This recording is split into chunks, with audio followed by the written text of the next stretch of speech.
Yeah, I think I'd buy it for a trade. I don't want to be like a long-term investor in Facebook for a lot of things that have been said a million times by people in a more eloquent way than I would.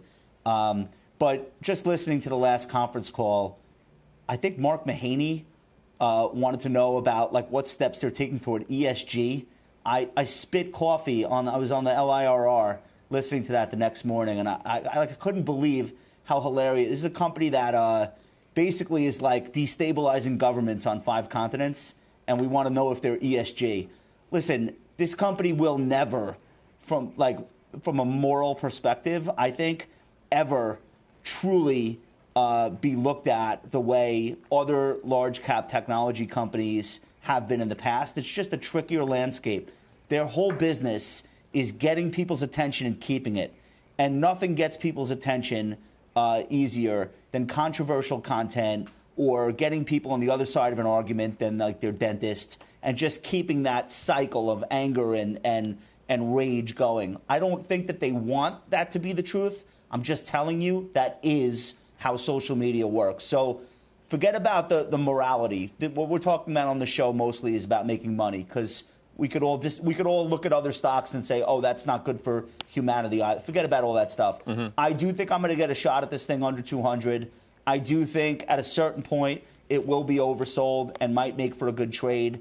But the bigger message here that I was talking about last week, changing the name to Meta 10 years before they're ever going to make any money on that. I can't stop coming back to that because I think it's emblematic of just bad judgment.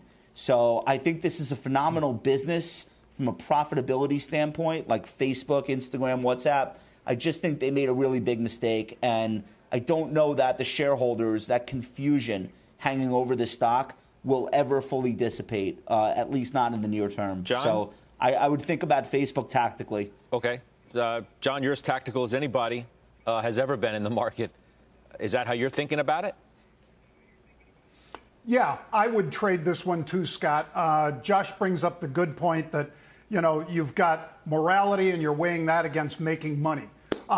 Google is just as dirty as Facebook, maybe dirtier, because they can define what's trending as far as that massive library of those YouTube videos and so forth, Scott.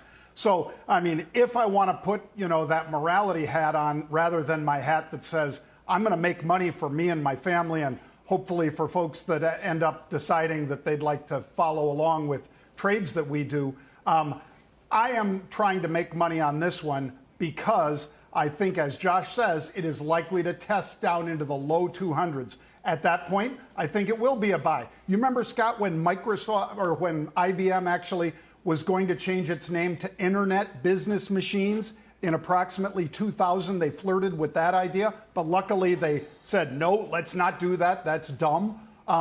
Facebook didn't have that kind of adult supervision. So to Josh's point, they made that stupid change to Meta. They also did it to get away from the Frances Haugen, because she was in front of Congress as well as on 60 Minutes. The whistleblower. The whistleblower. Exactly right. So that was like a shell game. Didn't really work. People didn't really forget what Facebook was all about.